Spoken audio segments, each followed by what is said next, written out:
Sayyidina Muhammad wa ala alihi wa sahbihi wa wala amma ba'du lillahi ta'ala wa li syafa'ati rasulillah wa ala kulli niyatin salihah wa ala kulli ma nabu bihi salafuna salihun ajarana wa ajarahumullah. Al-Fatihah. A'udhu billahi minasy syaithanir rajim. Bismillahirrahmanirrahim. Alhamdulillahi rabbil alamin. Ar-Rahmanir Rahim. Maliki yaumiddin. Iyyaka na'budu wa iyyaka nasta'in. Ihdinas siratal mustaqim. Siratal ladzina an'amta 'alaihim ghairil maghdubi 'alaihim waladdallin. Amin. Bismillahirrahmanirrahim. Qala al-mu'allif rahimahullah ta'ala wa nafa'ana bihi wa bi 'ulumihi wa amadana bi asrarihi wa a'ada 'alaina bi barakatihi. Amin. Baik, kita lanjutkan kajian kita, kajian tafsir tematik. Insyaallah pada siang hari ini kita akan bahas surat Al-Masad atau dikenal dengan surat Al-Lahab atau dikenal dengan surat Tabbat. Jadi penamaan surat ini ada 3 nama, 3 macam, yaitu Tabbat atau Al-Masad atau Al-Lahab. Ini adalah nama-nama yang disepakati oleh para ulama. Nah, mengenai turunnya, para ulama sepakat bahwa ini adalah tergolong surat Makkiyah, diturunkan di Mekah pada awal-awal dakwah Rasulullah, ketika menerima sebuah perintah ayat yang berbunyi wa'anzir 'ashiratakal aqrabin, dan berilah peringatan kepada keluargamu al-aqrabin yang dekat-dekat. Ini adalah menandakan bahwa surat Al-Lahab itu turun di awal periode Mekah. Nah, yang menarik dari surat Al-Lahab ini atau Al-Masad ini adalah menceritakan sebuah kisah seorang yang sangat terkenal dengan merupakan gembong orang-orang yang senang menghujat kepada Rasulullah, orang yang senang menghina, mencaci kepada Rasulullah. Akibat dari kesenangannya di dalam mencaci, menghujat, menghina, mengatakan Rasulullah seorang tukang sihir dan macam-macam, mengatakan gila. Ini semua keluar daripada mulutnya Abu Lahab sebagai salah seorang gembong sang pencaci Rasulullah. Nah, ini menarik surat ini untuk diangkat karena pada masa belakangan ini mulai tumbuh generasi-generasi Abu Lahab yang senang mencaci, menghujat, sedikit-sedikit menghujat, entah itu di rumah, dunia nyata, di jalanan. Sepertinya sudah tidak ada lagi batas-batas etika adab dari seorang muslim, yang mestinya tidak keluar bahasa-bahasa binatang dan semacamnya. Nah, menariknya dalam surat ini Allah mengabadikan nama Abu Lahab di dalam sebuah surat dalam Al-Quran. Hanya satu nama daripada orang-orang yang membenci Rasulullah yang diabadikan di dalam Al-Quran dalam satu surat tertentu, yaitu Abu Lahab.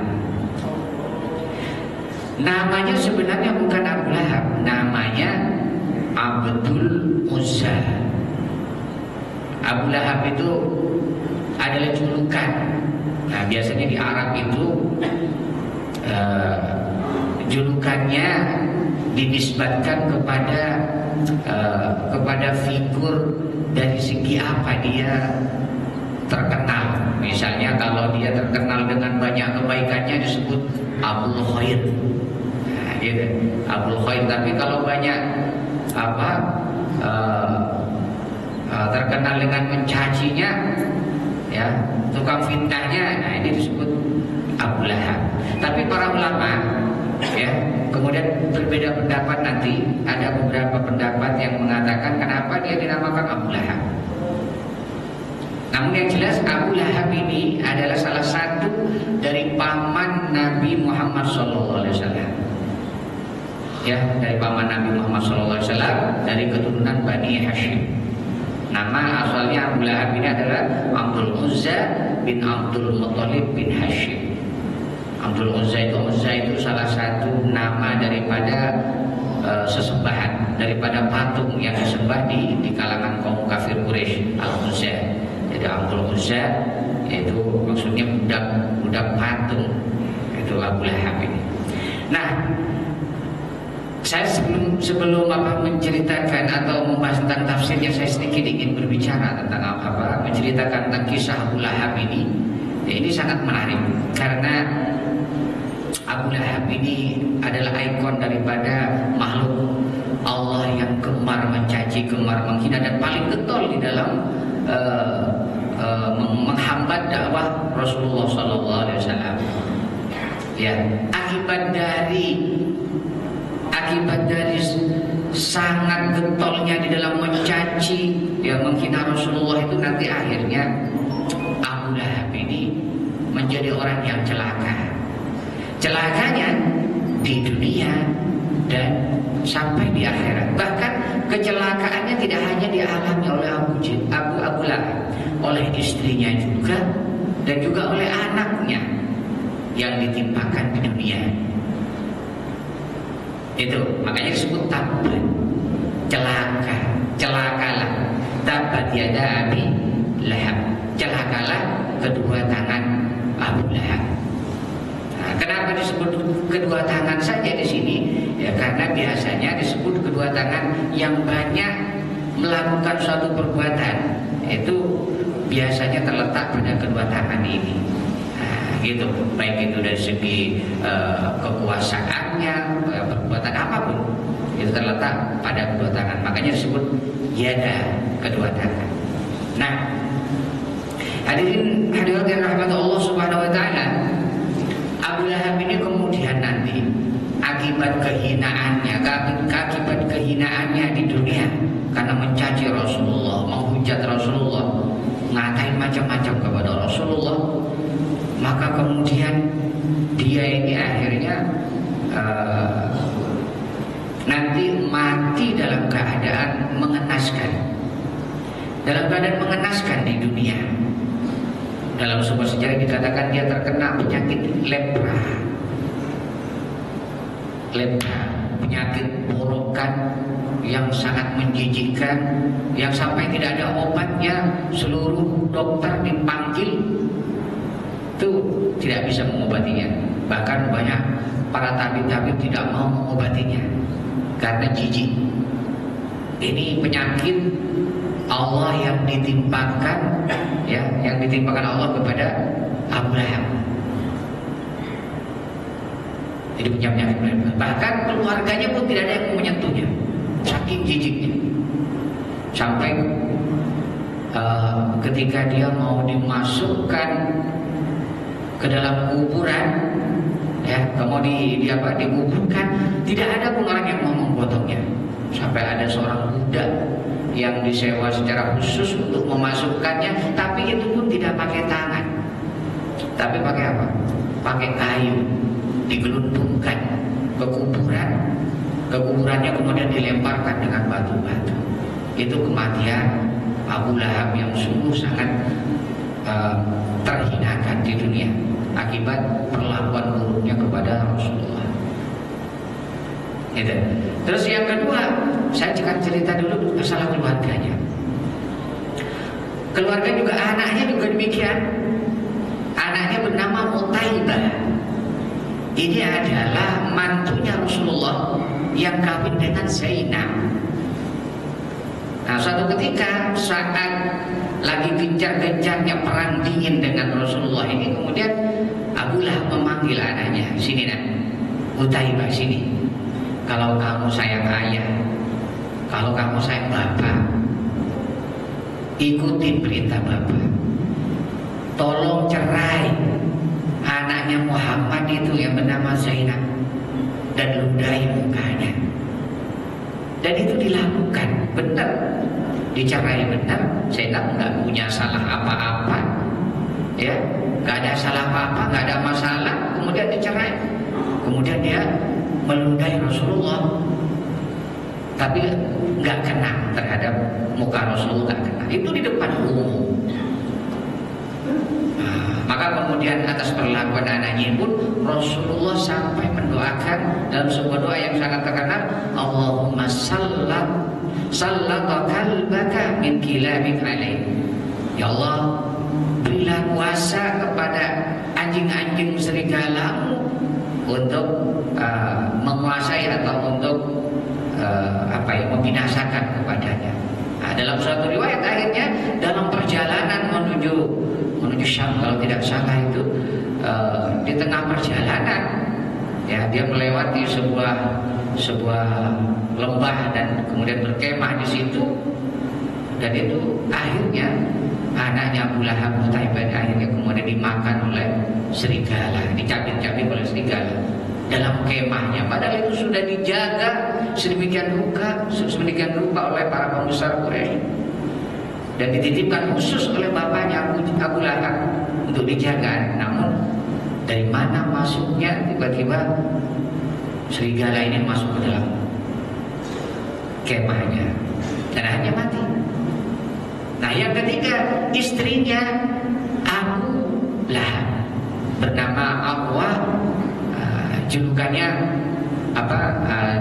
Ummu Jamil, seorang wanita yang sangat cantik di kalangan Quraisy.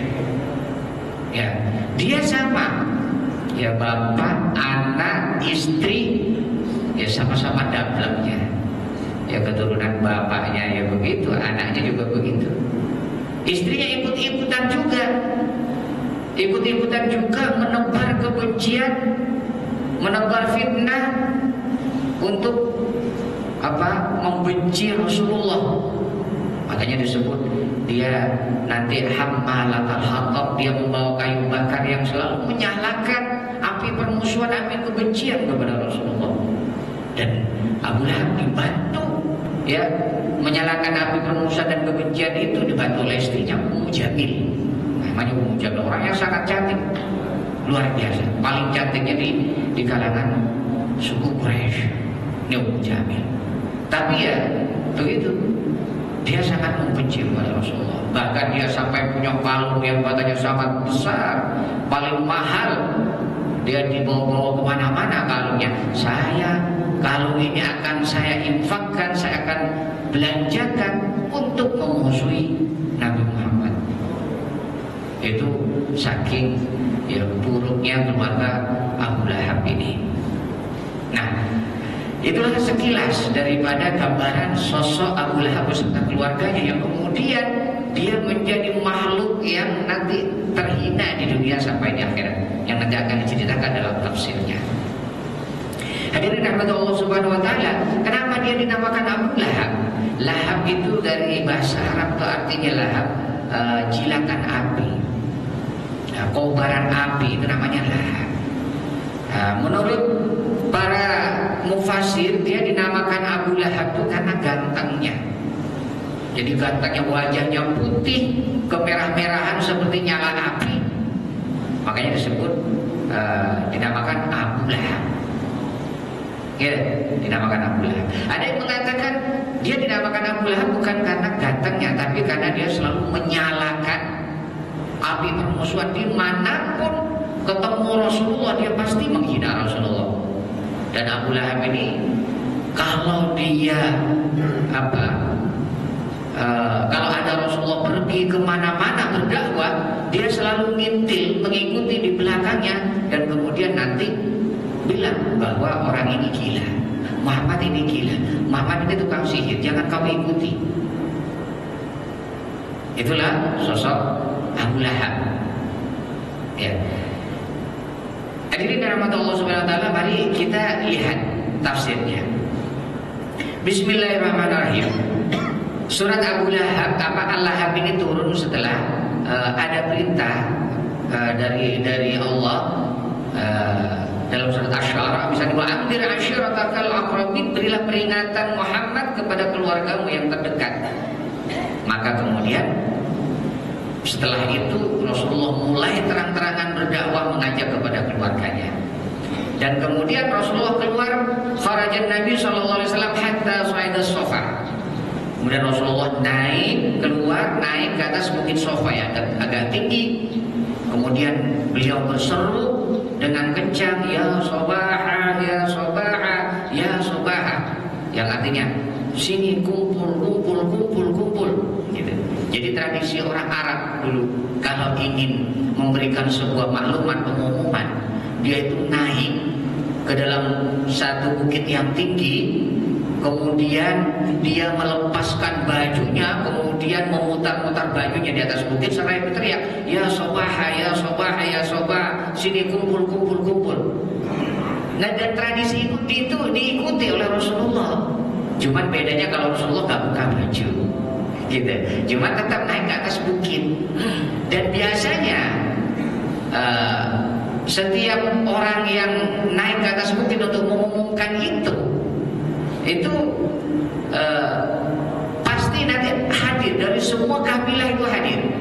Saking pentingnya, kalau ada dari kelompok kafilah suku itu yang nggak bisa hadir, dia pasti mewakilkan kepada salah satu temannya, keluarganya. Kamu tolong wakilin, jadi untuk berkumpul mendengarkan sebuah pengumuman penting, termasuk pengumuman yang diberikan oleh Rasulullah ketika Rasulullah naik ke atas bukit Shafa.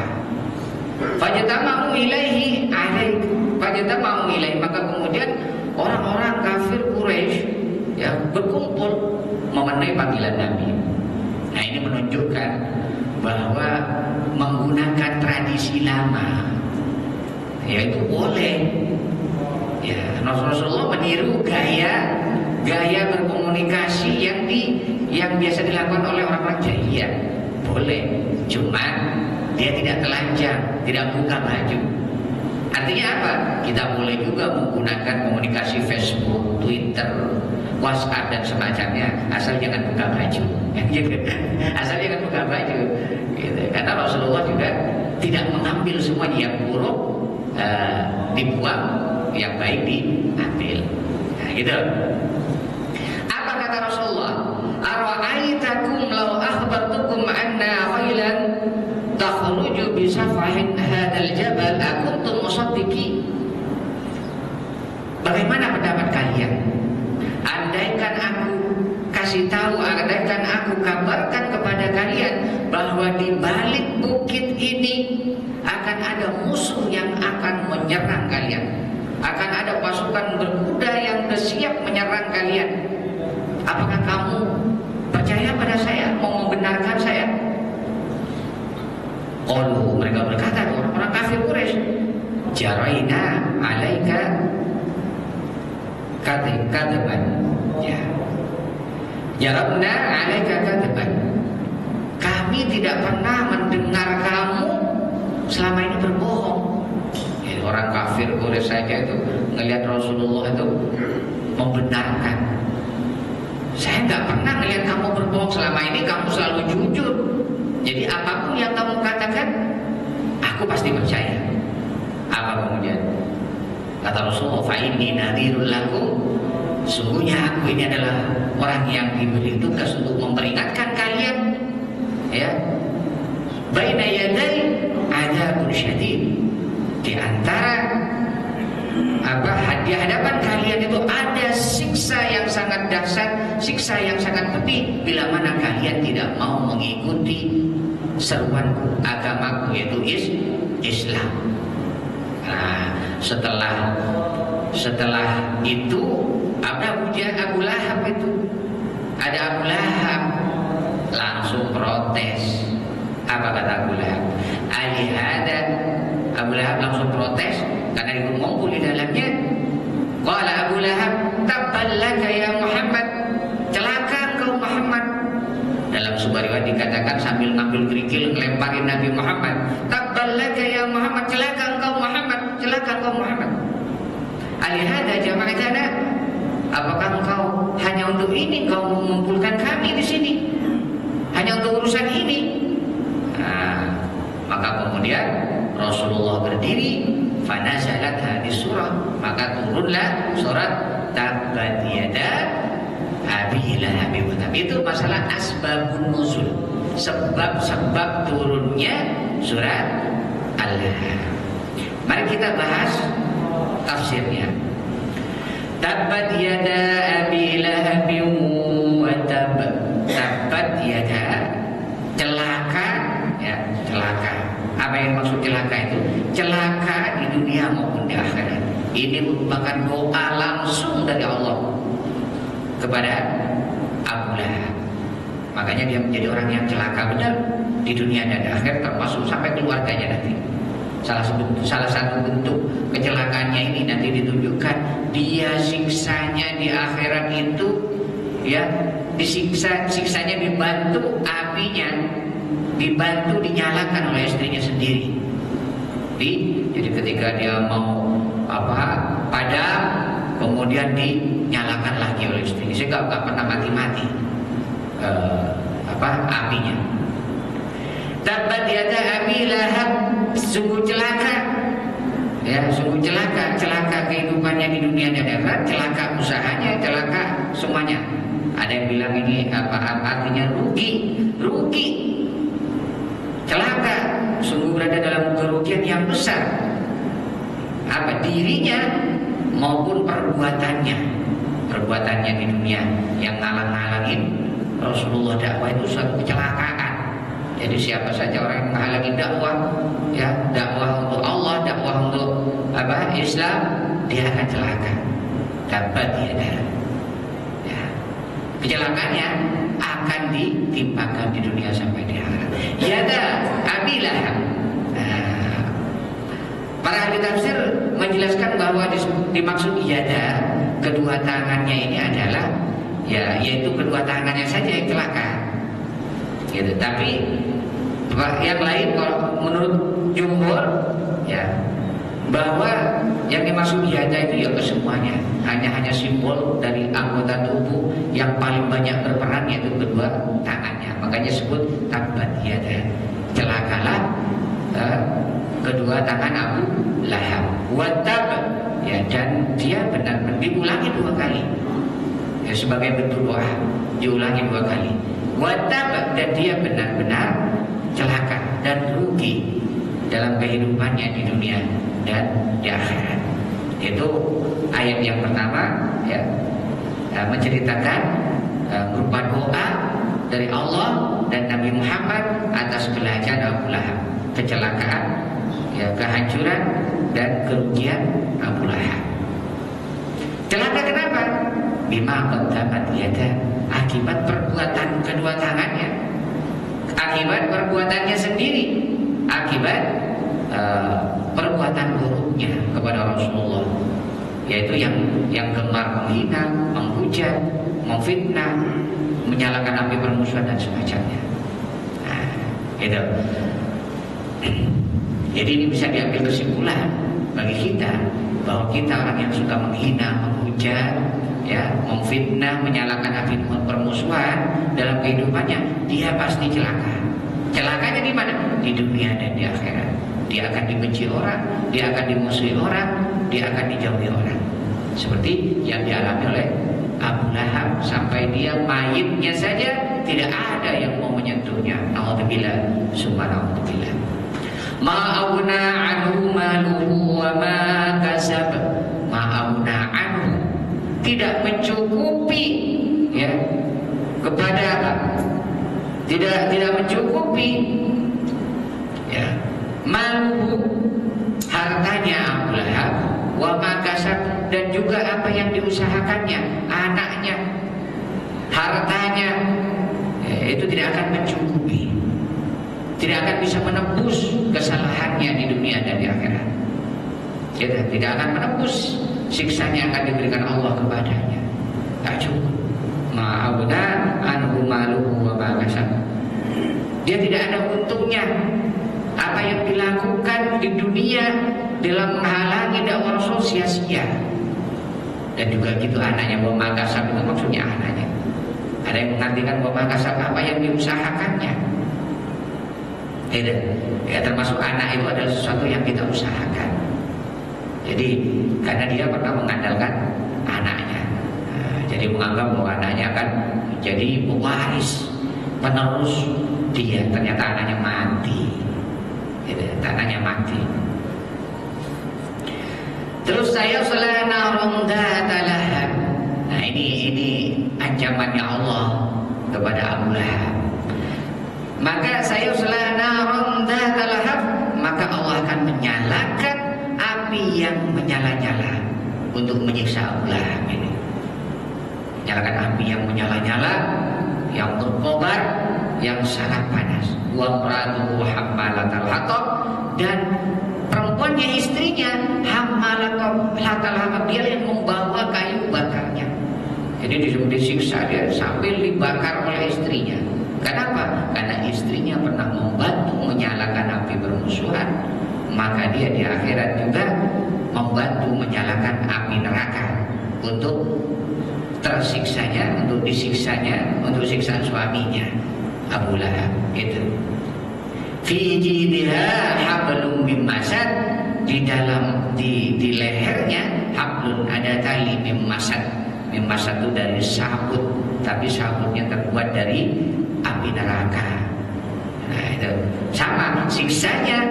Istrinya Abu Lahab juga dikalungi ya dari sabut yang terbuat dari sabut api neraka. Itulah gambaran daripada surat Tabbat Yada Abi Lahab wa Tab. Ini menarik ya. Ini Allah menggambarkan ya salah satu makhluk Allah yang diabadikan secara khusus dalam satu surat khusus, hanya Abu Lahab. Kenapa? Karena dia paling buruknya manusia ya di antara para pembenci Rasulullah. Karena orang yang membenci Rasulullah itu macam-macam. Ada orang yang hanya membenci agamanya tapi tidak benci kepada Rasulullah. Ada orang yang hanya membenci kepada Rasulullah tapi tidak benci agamanya. Gitu. Ada orang yang membenci keduanya, membenci agamanya, membenci personnya pada Nabi Muhammad. Itu siapa? Abu Lahab. Kalau Abu Jahal itu hanya benci karena dia telah ngajak-ngajak kaumnya, telah mengancam kedudukannya, tidak benci kepada personnya. Jadi ada di antara orang kafir itu ya yang tidak benci kepada Nabi Muhammad secara personal. Suatu ketika Rasulullah itu di Ka'bah pernah diancam oleh orang kafir Quraisy. Ada seorang orang kafir itu kemudian dia mengelilingi Rasulullah dan melindungi Rasulullah dari ancaman orang-orang kafir. Bahwa Muhammad ada dalam perlindunganku, sehingga ada orang yang ingin mengancamnya tidak berani. Itu orang kafir. Dia tidak benci kepada person Nabi Muhammad. Cuma dia tidak mau memasuki agama Nabi Muhammad.